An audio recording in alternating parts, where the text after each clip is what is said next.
pessoal, bem-vindos ao podcast Janaína Almeida. A ideia desse podcast aqui foi trazer uma presença ilustre da cidade de Guarulhos, para vocês terem a oportunidade de conhecer.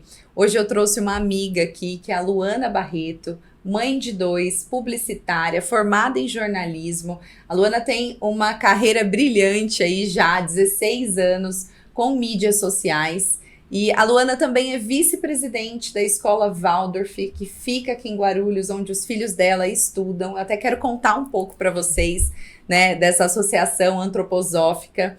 E eu quero apresentar a Luana aqui agora para vocês.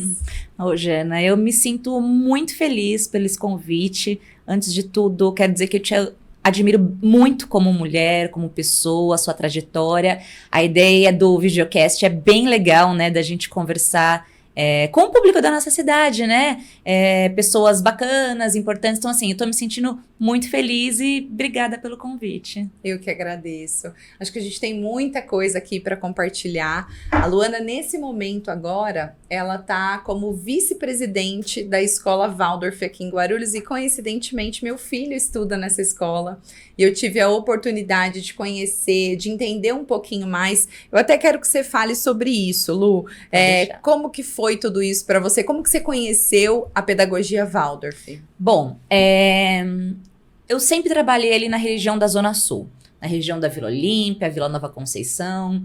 E antes de eu estar grávida, eu já ligava nas escolas ali ao redor, nas escolas Waldorf, porque na Zona Sul tem bastante, para entender como que funcionava, qual que era o valor. Claro que era coisas assim exorbitantes, porque de certa forma na Zona Sul é muito elitizado esse estudo. Então sempre foi algo dentro de mim. Eu lia muito conteúdo a respeito de educação tradicional, e eu sempre tinha dentro de mim duas coisas: que meus filhos nasceriam da melhor forma possível e que teriam a melhor estrutura de ensino possível, em falando de pedagógico. E aí, com esses estudos, foi me revelado, né, sobre a pedagogia Waldorf, mas existia muito preconceito, eu não tinha muito conteúdo para entender, eu só sabia o pano de fundo, que era tratar as crianças de uma forma holística, não no sentido esotérico da palavra, mas no sentido completo da palavra, que era tratar as crianças de uma forma holística e que ela se preparasse para o mundo, né? Porque hoje a gente vê muitas escolas preparando as crianças para um Enem, para um concurso, para uma prova, né? E a gente vê o quanto que isso está aumentando absurdamente a ansiedade nas crianças, depressão, falta de autoestima. Então, sempre eu tive isso dentro de mim. Mas não tinha em Guarulhos uma escola Waldorf, né? E aí, isso era só uma coisa mesmo do meu sonho, do meu imaginário, porque eu não tinha como colocar em São Paulo. Enfim, e aí veio a pandemia, coloquei minha filha, meus 2 filhos, né? Minha filha estava indo para o 1º ano numa escola que se diz construtivista, mas as escolas que não têm um currículo próprio, elas não conseguem, depois do jardim de infância, manter um diferencial. Aí acaba que vai pro tradicional, né? Então, eles estavam numa escola normal. E aí, um colega falou: você soube que chegou a Waldorf em Guarulhos? Eu falei: oi? Como assim? Eu falei: não é possível, né? E aí, eu fui conhecer. E eu falo assim o tempo todo que eu me sinto como se fosse um presente. Porque justo no ano que minha filha foi para a 1ª série... Meu filho no jardim, minha filha foi para a 1ª série, isso há 3, 4 anos, nasceu a escola Waldorf. Então, quando nasceu, eu falei: acho que foi para mim, acho que eu quis tanto, eu joguei tanto pro universo isso, que ela nasceu, ela aconteceu. E hoje o fato de eu estar como vice-presidente é porque a escola se organiza de uma maneira onde os pais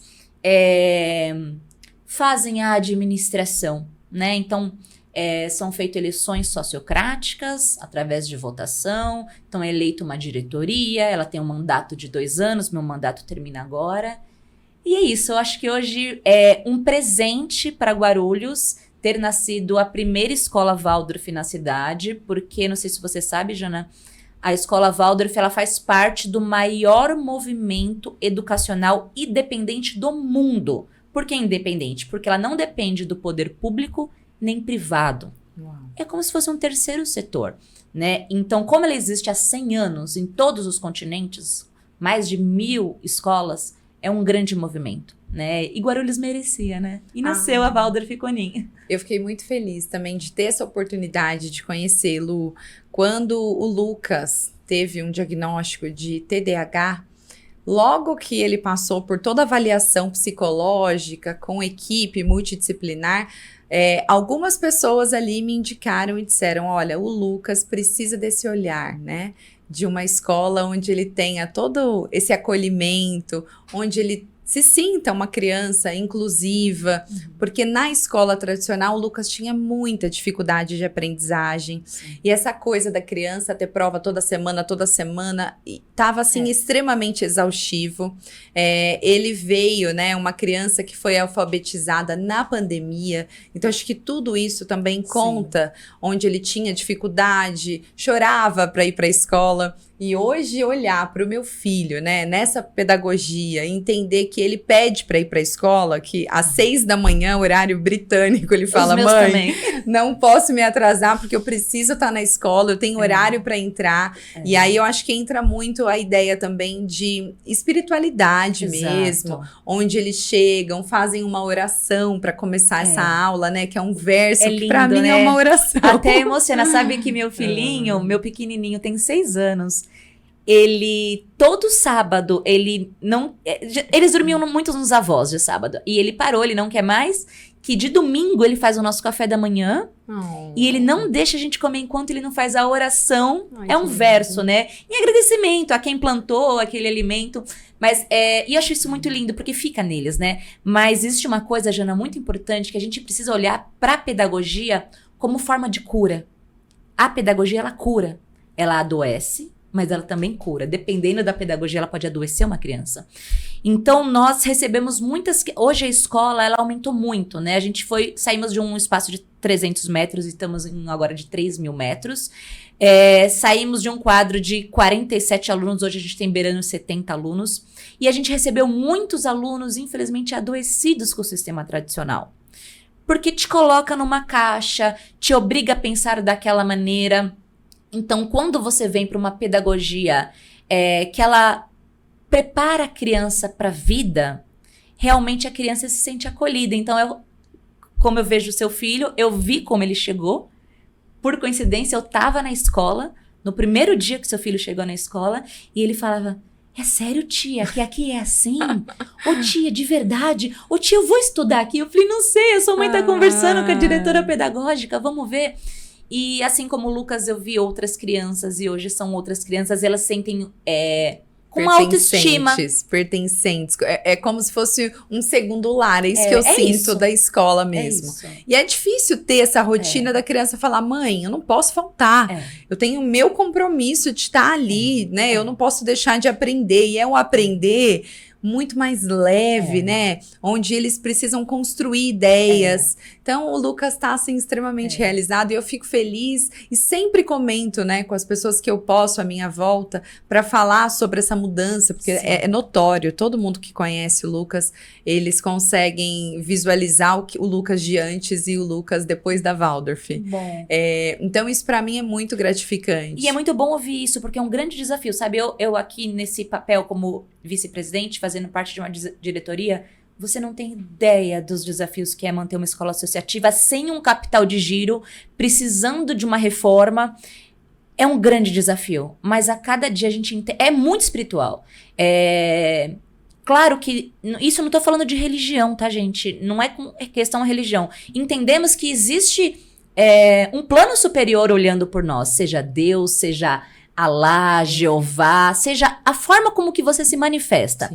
E eu acho que eu e toda essa diretoria, a escola ter se formado, é muito além do nosso querer. É um plano espiritual, porque era muito mais fácil eu colocar meus filhos numa escola, você também, pronta. ser cliente, deixar na porta e pegar na porta. Mas não, a gente sai dessa zona de conforto e faz parte de um dia a dia que é puxado. Mas quando a gente ouve relatos como o seu e de outros, a gente fala, não, vale a pena. Vale a pena.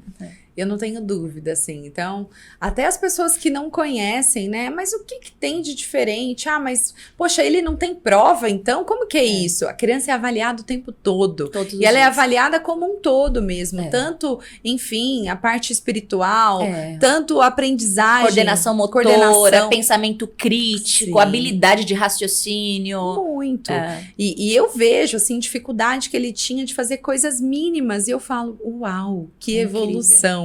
O quanto ele tem aprendido, né? E o quanto isso tem sido benéfico. E não só para crianças atípicas, é importante a gente falar isso. Às vezes as pessoas chegam em mim e falam, mas você tem 2 filhos que não são atípicos, são crianças típicas. Por que tá numa escola dessa? Eu falo, ai, não entendeu nada. Vamos lá, deixa eu começar. Para todas, né? Desenvolve o melhor que a criança possa. No Vale do Silício, eu trabalho com publicidade, com mídia, há mais de 15 anos, eu planejo as campanhas de mídia dos 50 maiores anunciantes do país. Então, eu lido muito com pessoas que trabalham em Google, Amazon, enfim. E ali no Vale do Silício é a meca da tecnologia, é onde nasceram essas empresas. Sim. Se você não precisa ir muito longe, é só você dar um Google, você tem várias reportagens que diz que no Vale do Silício, as empresas tecnológicas, elas dão prioridade para crianças que vieram de uma educação Waldorf. Eles mesmos têm filhos em escola Waldorf porque entendem que são crianças que foram acostumadas a pensar fora da caixa. Então, são crianças que têm uma capacidade, uma percepção diferenciada. E aí você fala, bom, não tem prova, como que é isso? Como que vai ser no Enem? Aí eu, né, como jornalista e curiosa que sou, uma vez eu vi uma pesquisa e divulguei na rede social da escola de que 99% dos alunos jovens que prestaram vestibular em faculdades de primeira ponta passaram em faculdades direto, sem precisar de cursinho. E aí tem aquela coisa do preconceito. Ah, mas seu filho faz crochê, toca flauta, faz marcenaria, você tá preparando ele para ser artista. 12% só seguiram essa linha.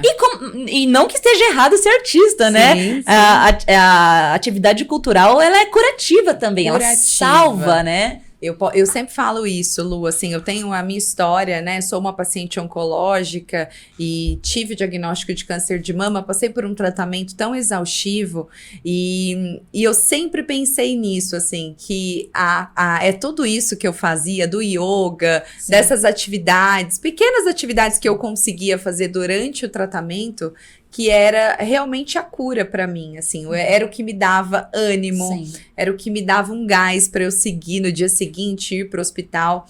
Então eu sempre falo que cultura é resgate, e é mesmo, porque num processo, enfim, de doença ou não, a cultura, ela te traz tantas coisas boas, Identidade, pertencimento, sem dúvida. Então, pra mim, assim, foi muito bom. E eu fico muito feliz, né, de conseguir falar de uma pedagogia tão importante, que a gente possa trazer mais esse tema aqui. Eu até quero contar um pouquinho, a gente conversou um tempo atrás, você disse pra mim sobre a situação que você teve um parto humanizado. Eu queria entender como que foi essa escolha pra você.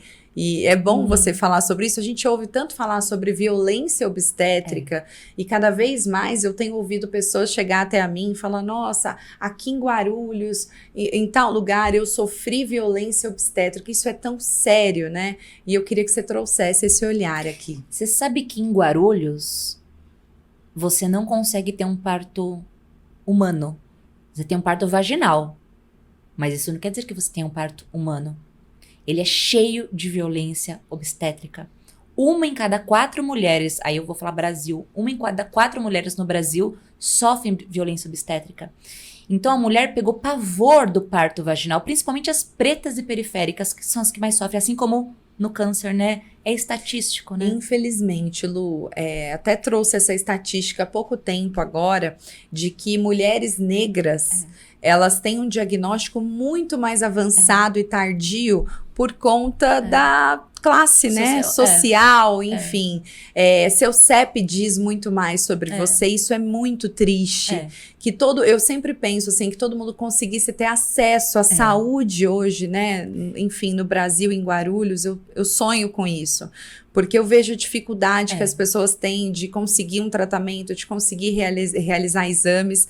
Entrei num outro assunto, mas que é a realidade. A gente fala tanto de campanhas de prevenção, que precisa existir prevenção, e aí eu falo com aquela moça lá da periferia e falo, e aí, seus exames? Olha, faz 1 ano que eu tô esperando para realizar uma mamografia. Faz 1 ano que eu tô aguardando uma ultrassom. Então, isso me incomoda muito. A gente ter toda a parte educativa, mas na outra ponta, a gente não consegue dar esse suporte. E aí pega essa mulher em toda a saúde dela. Então, desde o parto até possíveis doenças que poderiam ser tratadas antes. E eu abri esse assunto falando que em Guarulhos a gente não tem, porque é muito triste. Ou eu tenho que sair da minha cidade para ter um parto respeitoso. Não deveria nem chamar parto humanizado, porque quando você fala parto humanizado, você tem vários estigmas que a pessoa que acha, vai ter neném no chuveiro, na bola, na piscina. Não é isso. Sim. Não é isso. Você tem que ou sair da sua cidade ou pagar particular. Então você elitiza pra caramba um parto que é fisiológico e é direito da mulher. Então a minha visão chegou numa educação respeitosa, mas antes ela passou pelo parto. Então desde que eu tinha duas certezas eu tinha na vida, como eu disse, que meus filhos viriam da melhor forma possível ao mundo e teriam a melhor educação do mundo. Então quando eu tava grávida da Luá, é muito doido isso. E é muito espiritual também. Eu tinha comentado com uma amiga minha, talvez você a conheça, a Gabriela Porto, ela é fotógrafa. E ela estava começando a fotografar sobre partos, e eu tinha comentado com ela que eu queria ter um parto em casa, mas eu nunca tinha visto isso. Eu não sei da onde eu tirei isso, mas eu entendia de que não era um evento cirúrgico, que deveria ser um evento familiar. E aí eu intimista, né? Aí eu toquei no assunto com ela, ok. E aí uma das filhas do dono do Colégio Progresso na época, a Adelita Amadi, eu estudava no Progresso. Conhece? Ela teve um parto assim e eu vi alguma foto, alguma coisa na rede social. E eu pensei, não tá tão distante. Como que é isso? Legal. E aí comecei a estudar. Nem grávida eu tava, tá? 1 mês antes de eu engravidar, essa minha amiga falou, Luana, eu vou fazer uma foto de um ensaio de... como que chama? Chantala. Aquela massagem que a mãe faz no bebezinho. Sim. Ela falou, você quer ir comigo? É num lugar que eu acho que você vai gostar. Eu falei, vamos. E era no Comadre. Comadre é um grupo de apoio ao parto humanizado lá do Tatuapé. Ai, que legal. E aí, 1 mês antes de estar grávida, gente. Fui, vi a massagem e eu falei, gente, como que é isso? E eu vi que tinha toda uma estrutura pra você fazer um parto em casa. Eu falei, eu vou ter filho com vocês, tá? Não tô grávida, mês mas... seguinte, Uau. Grávida. Universo, né? Universo conspira total. Universo conspira. Eu já era casada há 3 anos, já tava com o pai da Luá há 13, 15 anos, um tempão. A gente nunca tinha tentado. No que eu tentei, engravidei. Então, nunca passou pela minha cabeça uma outra possibilidade que não fosse o parto humanizado. Que lindo. Só que aí tem uma questão. Se você quer ter parto no Brasil, você tem que lutar contra o sistema. Porque o sistema te empurra para uma cesárea desnecessária. E é muito caro, Jana. Sim. É muito caro. Então, como eu não conseguia naquela ocasião fazer todo o meu pré-natal no Comadre, que tinha que pagar as consultas particulares, eu comecei a fazer com 37 semanas a consulta com eles. No finalzinho. E até as 37 semanas eu passava com um médico aqui em Guarulhos super conhecido, que eu nunca vi um parto normal que ele tenha feito. Cada um me inventava uma desculpa. E eu já sabia dentro de mim que eu queria, mas eu tava ali porque ele ia pedir exame, né, pra fazer o pré-natal. E eu lembro que eu entrei no consultório e falou, na primeira consulta, você quer ter um parto humanizado? Um parto normal? Nem falava humanizado, né? Tá vendo aquela foto ali? Era uma foto de uma pelve. Primeiro a gente vai ter que tirar um raio-x da pelve pra ver se seu bebê passa. Olha que absurdo. Se eu não tivesse me munido de informações... A violência começa total, aí, já né, começa Lu? aqui, desacreditando você, sim, né? Sim. Eu li não sei quantos livros, Eu vi aquele documentário que tinha acabado de lançar, que era o Renascimento do Parto. Eu falo pra todas as gestantes, começa por essa, por onde começa? Começa por aí.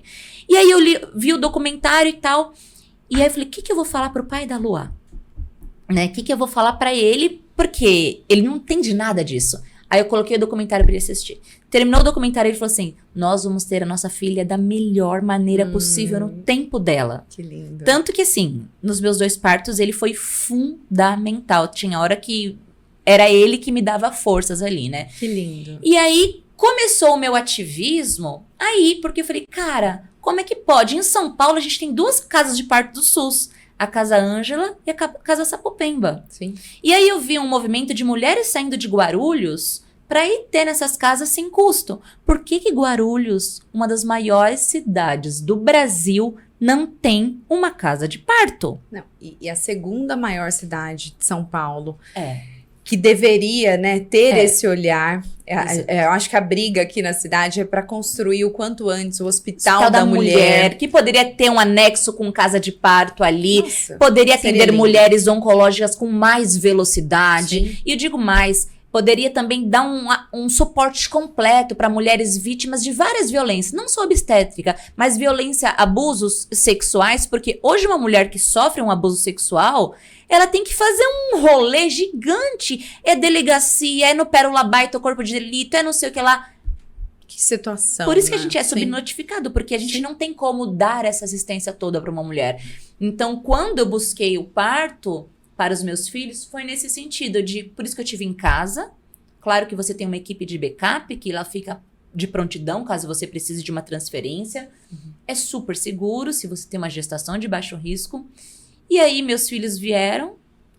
E a partir desse momento, eu comecei a ler e entender sobre os 1000 primeiros dias. Eu não sei se você já ouviu falar. A importância dos 1000 primeiros dias, que são os 2 anos da criança. Sim. E a partir daí, eu fui começando a entender a importância de você acolher na pedagogia. E nasceu tudo que nasceu nesse momento da minha vida. Aí tive uma pausa na carreira para poder me dedicar. Lindo, né, Lu?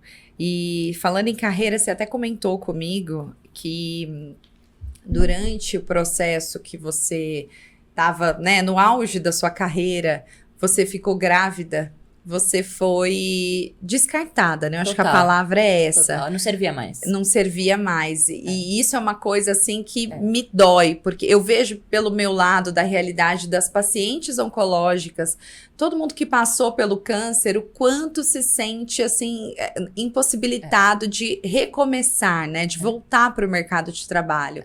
Isso é uma triste realidade. É estatístico, né? Eu logo depois da doença fiz algumas entrevistas de emprego, só que eu sempre me senti na obrigação de falar a verdade, né? Olha, eu passei por um processo, né? Tive uma doença, um câncer de mama, e as pessoas já olham para você assim, você vai ser um custo aqui a mais, né? Porque realmente é um procedimento super caro, né? Um tratamento oncológico. E fora isso, a mulher sempre passa a ter um olhar para a saúde muito mais de perto, de realizar exames periódicos ali o tempo todo. Então, ela precisa faltar no trabalho para conseguir realizar alguma das vezes. Então, acho que esse olhar, né, de, peraí, você é mãe? Mãe, filho vai ter alguma doença, algum problema. Isso. Então, é incrível o quanto isso acontece e a gente não se dá conta de tudo isso. E quando você disse isso pra mim, de que você foi descartada, né? Assim que você descobriu que estava grávida, durante 9 meses você sofreu muito dentro triste. de uma empresa. E isso é muito triste. Eu queria que você compartilhasse um pouco sobre isso, porque eu acho que a gente consegue ajudar outra pessoa que está passando por isso. Sim. E eu tive que mudar completamente, assim, a minha carreira. Eu também. Mudar o ramo e falar, peraí, aqui não vai dar certo, então eu preciso trabalhar de uma outra forma. Foi aí que eu comecei a me especializar cada vez mais com mídias sociais, né? Eu já sou formada em marketing, mas eu comecei a ver uma realidade possível para ser mãe, trabalhar, conseguir dar conta de tudo, ser uma paciente também. Eu queria que você falasse sobre isso. Sabe que 50% das mulheres, quando voltam da licença maternidade, são demitidas. Uau. E dessas 50, 80% começam a empreender. né? Então, para você ver esse potencial criativo que a maternidade lhe traz, né? Eu falo que maternidade é potência. Coitado dos empregadores que demitiram essa mulher, porque eu, depois que eu me tornei mãe, eu virei um leão pra fazer tudo que eu faço. E antes eu não tinha tanta essa força, sabe? Eu já acho que a mulher também é muita potência, né? De se reinventar, de se descobrir o tempo todo. Eu sei que assim, eu trabalhava numa empresa onde eu planejava as campanhas de mídia pra Bradesco, McDonald's, grandes anunciantes. Eu já estava 3 anos casada, engravidei. Isso estava prestes a acontecer, né? Jovem, 3 anos casada, não foi, né? A empresa deveria ter levado, né, com mais naturalidade, mas enfim. Cheguei pra minha chefe, que era uma mulher. Eu peguei um pânico dela, enfim. Cheguei pra ela e eu falei, eu tô grávida. A frase dela foi, que inferno. Meu Deus. Eu não acredito que você fez isso. Eu arrepiei, já é a segunda vez que eu ouço você falar isso e é de arrepiar. Foi a frase, e ela olhando no meu olho assim, que inferno. Essa foi a frase. Então, assim, os 9 meses da minha gestação foi um inferno. Às vezes eu chegava, não posso me emocionar. Às vezes eu chegava no escritório e não tinha ninguém. E eu falava, cadê as pessoas, né? E como era uma área muito dinâmica, tinha reunião externa, eu pensava, às vezes cada um foi para um lugar. Aí tava todo mundo num evento e só não tinha me convidado. Uau. E aí, no dia seguinte, que eu cheguei na empresa, eu tinha reuniões com CMO, CEO de grandes indústrias. Tiraram todo o meu atendimento e colocaram para eu atender o telefone. Meu Deus. Se ligasse alguém ali, eu atenderia o telefone. E aí, eu engordei 27 quilos. Eu tive diabetes gestacional, minhas 2 gestações. Eu não sou muito alta, então eu fiquei bem gorda. Aí eu chegava no meu trabalho, era piadinha com o meu peso, era piadinha com o meu sapato que não ia me aguentar. Então foi muito, muito, muito, muito difícil. E aí, saí pra ter neném. Quando foi acabar minha licença maternidade, que eu já acho um absurdo, nós precisamos de legislação para que aumente essa licença, para que a gente possa pelo menos amamentar no mínimo 6 meses, porque a lei prevê 4 meses, aí você junta com as férias e você consegue ficar 4 meses e meio, no máximo 5, e para grandes empresas dá 6, né? Não condiz, né? Não, sim. No mínimo, o mínimo que a Organização Mundial de Saúde prevê é 6 meses de aleitamento. Enfim, minha filha tinha 4 meses e meio, era um domingo. Eu lembro até hoje, eu comecei a arrumar minhas coisas pra voltar ao trabalho. Esse trabalho que tinha me descartado. Tinha me descartado. Sim. E eu comecei a arrumar minhas coisas, comecei a passar mal. E eu falando pro meu marido, eu falava, eu não tô bem, eu tô passando mal. E na cabeça dele, ele, é frescura, porque vai voltar a trabalhar, não sei o que, não sei o que lá. Daqui a pouco eu comecei a vomitar. Vomitar. E eu nunca tinha passado por isso. Quando foi na segunda-feira, eu não fui. Aí uma prima minha, que era do segmento da aviação, falou, eu vou te indicar pra você ir num médico. Ele é um psiquiatra, lá na Avenida Ibirapuera, ele chama Pércio de Deus. Lembra até hoje o nome dele. E aí ele vai saber como cuidar de você, porque eu já tinha tirado tanto leite pra, ainda bem, estoque, né? E meu filho era um estoque de leite, porque eu não dava nada se não fosse leite materno, eu era muito chata. Ótimo isso, né? Mas enfim, não dava nada, não dava forma, não dava nada. E aí meu leite já tava 3 dias sem descer. E eu desesperada, gente, o que tá acontecendo? O que tá acontecendo? Aí eu fui lá. O emocional conta muito, total. Né? Quando eu sentei, eu tava com uma prima minha, quando eu sentei no médico, que eu falei toda essa história, ele falou assim, olha, além de eu ser um psiquiatra, eu sou um homem de Deus. Aí, uau, que eu lindo lembrei do isso, nome dele. E ele falou assim, você não tá doente, você não precisa de medicação, você precisa ficar com a sua filha.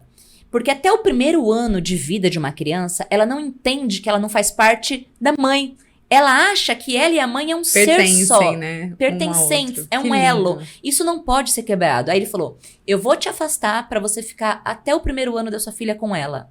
No que ele falou isso, parecia que eu tinha ouvido a frase assim, muito mais importante do que, você ganhou na loteria. Uau. No que ele falou isso, minha camiseta molhou toda na hora de leite. Uau. E minha prima do meu lado, todo mundo começou a chorar. Porque foi surreal isso, né? Então eu fiquei 1 ano afastada, eu tive burnout, eu tive que ir pro INSS. E aí ele falou, começa a fazer, você não precisa de medicação, começa a fazer 3 coisas que te dê prazer. Aí ele sugeriu, por que você não escreve sobre sua experiência? Foi aí que eu abri meu Instagram, né? Sobre parto humanizado, amamentação, criação com apego. Começa a ficar com a tua filha mais tempo e anda de bicicleta com ela, não é que você gosta? E aí, durante um bom tempo, o meu trajeto entre os lugares era... Minha filha ficava na bicicleta comigo. E aí, eu fiquei 2, 3 anos fora do mercado. Tive que me reinventar, fazer várias coisas. E sempre que eu passava por um processo seletivo, diretores de empresas, pela carreira que eu tinha, olhava meu LinkedIn e me chamava para um processo. Eu passei nessa época, era uma das maiores empresas no Brasil de mídia exterior. Que essas mídias de painéis e tal. Eu passei pelo processo com 200 candidatos, Jana. Uau. Passei por todo o processo. No dia que ele falou, olha, a sua mesa vai ser essa vai ser a sua vista da janela. E não tinha me perguntado sobre filhos, nada. Aí ele chamou o elevador pra mim, ele apertou o elevador e ele falou, a propósito, você mora com quem? Ali me deu um alerta, assim, sabe? Eu falei, eu moro com os meus filhos, tem essa idade. Ele falou, nossa, é tão pequena a idade dos meus, né? Dá um trabalho. Eu falei, mas eu tenho rede de apoio, eles ficam em tal lugar. Nunca mais me chamaram. Nossa, isso é... Então, ali ficou claro pra mim que eu perdi porque eu tinha filhos. Sim. Isso é totalmente desumano. E aí, eu consegui voltar pro mercado através de uma empresa, não sei se você conhece, a Catraca Livre. Sim. Que tem no DNA dela totalmente questões como equidade de gênero, respeito às mulheres. E quando eu fiz a entrevista... com o Dimenstein, o filho do Gilberto Dimenstein, né? Ele chamava Marco, falecido Gilberto, que é um dos maiores jornalistas do Brasil. Eu falei, Marco, eu tô fora do mercado, eu sou mãe. Sabe o que ele falou pra mim? Que legal, a gente precisa de mães aqui dentro, a gente não tem mãe no time. Olha isso. Foi foda. Muito. Foi ótimo, Muito. Porque aí eu me senti viva de novo, né? Então foi assim, teve que uma empresa... que tem essa cultura de olhar para a pessoa e valorizar, senão acho que até hoje eu não teria conseguido voltar, não. Que triste realidade, né? E que, enfim, você com rede de apoio, com família, com marido próximo, e eu fico pensando nas pessoas que são abandonadas pelos parceiros, muitas vezes, com filhos. E vão para onde, sabe? Recorre quem se o mercado de trabalho fecha a porta por ela ser mãe. Então, é uma triste realidade que a gente enfrenta hoje e que eu sempre penso sobre isso, em dar capacitação. Isso precisaria existir. Por isso que, nesse meio tempo, nasceu os projetos sociais, né? Que eu fiz alguns... aqui na cidade, a gente começou, vamos bater papo com mães, vamos capacitar essas mães, né? Legal. Então, a gente fez um primeiro evento, foram 18 mães. Foi ali na PBF, era um amigo meu, o dono, falou, não, vem aqui fazer, eu sei do lugar. Aí eu conheci a Camila, outras mulheres importantes aqui em Guarulhos, tem uma luta bem, bem genuína. A Camila falou, Lu, minha mãe tem um buffet, vamos fazer um evento lá no buffet, o próximo? Aí no próximo foram 200 mães. Olha que lindo. Aí nesses eventos a gente levava palestras sobre todos os assuntos que essa mulher precisa. Sexual, financeiro, parentalidade. Lindo. E aí, fomos para um terceiro evento, antes da pandemia, que foi no Espaço São Martinho, que inscrita, tinham mais de 600 mulheres. Que lindo isso. E aí entrou a pandemia, a gente não conseguiu fazer mais, mas aí eu fiz um pequenininho na associação da minha família, ali na Ponte Grande, e eu chamei só 50 mulheres periféricas da região do Pimentas, todas gestantes. Nenhuma era primigesta, não era a primeira vez que ela estava gestando, né? Aí, na roda de conversa, as 50 relataram violência psicológica e violência obstétrica durante o parto. Uau. A psicológica é aquela assim, tá chorando agora, mas na hora tava gostoso, né? Você tá chorando agora, mas já daqui 9 meses você tá aqui de novo. Surreal. Todas relatando isso, sem contar violências desnecessárias como episiotomia, que é aquele corte na vagina e no períneo entre a vagina e o ânus, que é totalmente considerado violência obstétrica. Não existe a menor indicação daquilo. Então, mulheres são mutiladas, suas vaginas, os seus corpos.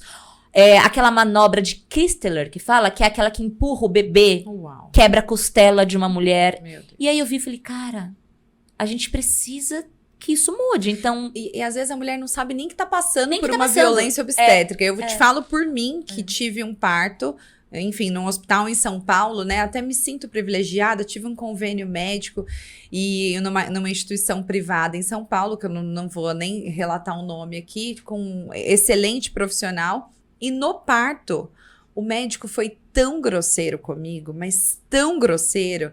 E ele, o que você tá reclamando? Para de mimimi. Olha. Ele chegou a falar isso, Mentira. eu ali, sentindo dores, porque eu fiquei horas e horas, né, enfim, em trabalho de parto para induzir, para ver se tinha dilatação. E eu lembro dessa frase já ali no centro cirúrgico. Nunca vou esquecer. E quando enfim, eu demorei muito tempo para entender que isso foi violência psicológica. Que loucura, né? Eu lembro que, enfim, ia nas consultas, ele falava coisas absurdas, assim, sabe? Deita ali, o maridão, vem ver, vai, você já tá cansado de ver o tempo todo. Olha, que machismo. Muito machista, E sabe assim, que não tem uma indico coisa pra ninguém. absolutamente machista que eles fazem? Eles chamam do ponto do marido. Você já ouviu falar disso? Não. A maioria dos médicos que não estão atualizados sobre os processos, né? Porque a medicina é algo vivo, é um organismo vivo. O tempo todo você precisa estudar. Sim. Eles ainda acham que o parto é deles e não da mulher. Então, eles querem ser protagonista do parto. Então, eles que decidem o que eles querem, tiram todo o direito da mulher de decidir. E uma das coisas que eles fazem é a episiotomia. Então, eles fazem esse corte na vagina da mulher. Imagina, dilacera a mulher, sem necessidade alguma. E aí, na hora de suturar, eles dão um ponto a mais. Ou seja, eles deixam a vagina dessa mulher mais apertada do que a fisiologia do corpo dela e chamam de ponto do marido. Pro marido ter mais prazer. E aí essa mulher começa a ter dor pro resto da vida e acaba com o prazer dessa mulher. Meu Deus. É um dos maiores absurdos que existe. Nunca tinha ouvido falar.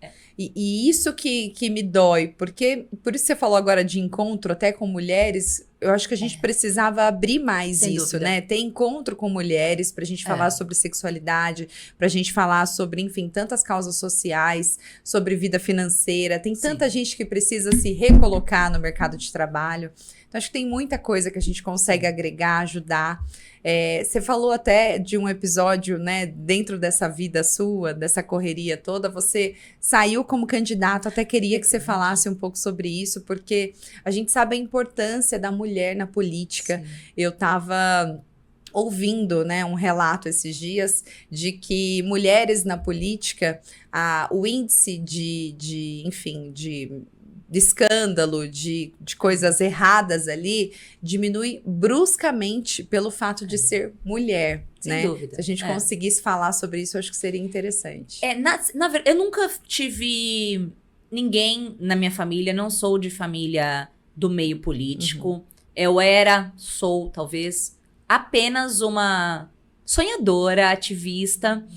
E que dentro desse processo todo que eu passei, eu comecei a escrever e ler muito sobre políticas públicas. De que forma as políticas públicas poderiam impactar a vida dessas mulheres. Mas assim, políticas públicas com base em evidências, né? Com base em dados, em evidências, que é o que eu acho que falta muito no Brasil e fundamental na nossa cidade. Se você pega para assistir e ouvir as sessões da Câmara, pegam quão rasos são os discursos da maioria dos parlamentares. Você fala, cara, como é que essa pessoa tá ali representando?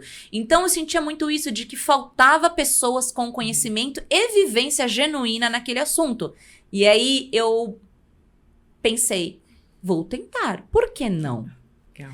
E foi uma tentativa totalmente para entender até onde a minha mensagem ia. Quem trabalhou para mim na campanha foram amigos e familiares, todo mundo de forma voluntária. Foi uma campanha sem grana, totalmente sem grana. E chegamos num nível de voto olhando todo esse cenário, né? Uma campanha sem grana, sem padrinho político, sem um charlatão por trás. Foi muito bem aceita, né? Mas a ideia era essa, eu estudei que Guarulhos tem direito a uma casa de parto, é um projeto chamado Projeto Cegonha, lá de 2011, da Dilma. Por que alguém aqui não foi brigar se a gente tem isso do governo federal? Vamos atrás. Então, na verdade, eu queria ser essa voz, né?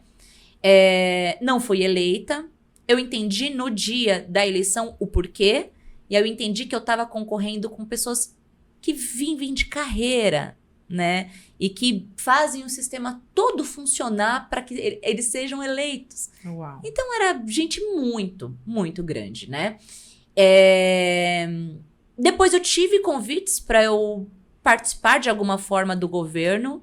Não fazia sentido para mim esses convites, porque as pautas que eu trazia mereciam estar em planos de governo. Sim. E não tive espaço. Nunca tive uma conversa para entender de que forma a gente consegue colocar uma casa de parto aqui, de que forma a gente consegue fazer uma escola modelo de uma educação inovadora. Não tive. De que forma a gente consegue fazer o audiovisual como uma economia criativa, porque foi o que me sustentou anos. E a TIF também, né? Sim. De que forma a gente consegue capacitar pessoas no audiovisual da nossa cidade, que tem um polo incrível turístico, que possa favorecer isso. E aí, aconteceu tudo isso, não entrei, não aceitei essas posições, porque ali eu não teria autonomia alguma, voltei para o meu mercado. Mas hoje ainda tem uma chama dentro de mim, no sentido assim, precisamos dessas pessoas, precisamos de mulheres engajadas. Por que eu falo mulheres? Eu não sei se você viu recentemente, eu postei na minha rede social a comissão em São Paulo de mulher formada só por homens. Chega a ser piada, cara. Chega a ser... Como é que um homem vai lutar por um parto humanizado? Ele não é o lugar de fala dele. E assim... Homem tem o seu espaço. Não é questão de alguém tá aqui, alguém tá aqui. Claro que tem sua importância, seu espaço, sua visão. Mas a mulher também. E é só a mulher que sabe as dores dela, de tudo que ela passou. Então, a gente precisa colocar mais mulheres. Hoje são 7, se eu não me engano. Acredito que sim. 7 na Câmara. De uns 30 e poucos vereadores. Né? Então a gente ainda representa uma parcela muito pequena, e aí vem parlamentares caçoar de projetos de lei que favorece a mulher ter direito a um absorvente. Enfim, eu já vi tanta coisa assim, mas assim, sabia que uma mulher periférica, uma carcereira que não tem um absorvente adequado, ela coloca miolo de pão, ela coloca jornal, ela coloca tecidos, trapos, o quanto que isso é um problema de saúde pública. Sim. Vira uma doença. Sim. Então, apenas mulheres conseguem ter esse olhar. Então, hoje eu não sou mais candidata. Houve grandes movimentos para eu tentar mais uma vez, mas eu não entendi que ali era de novo o meu lugar. Eu entendi que eu tenho um lugar importante, mas dessa vez não será comigo à frente. Tá. É aquilo que eu te falei, que estudos sugerem, né, que nos governos com maior participação feminina tendem a ser propensos aí a menos corrupção. Né? Sem dúvida. E as mulheres buscam os interesses delas, e isso que você está falando, você acha que um homem vai conseguir representá-la ali? A mulher precisa desse olhar para...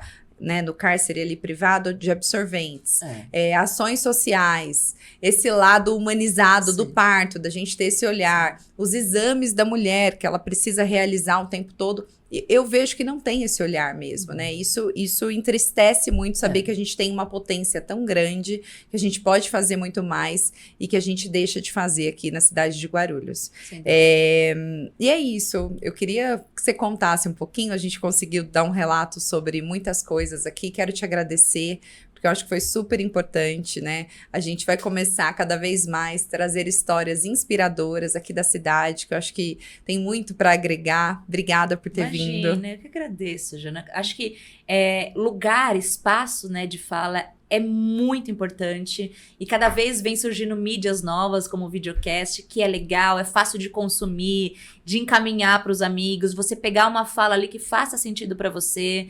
Então, tô muito feliz de estar aqui, desejo sucesso, vida longa, e o que precisar de mim... Obrigada, né? Obrigada, gratidão. Agradecer vocês também por estarem aqui. Se vocês gostaram do conteúdo, compartilhem, curtam bastante, para que a gente possa alcançar outras pessoas e principalmente muitas e muitas mulheres, né, para o nosso time aqui. Obrigada.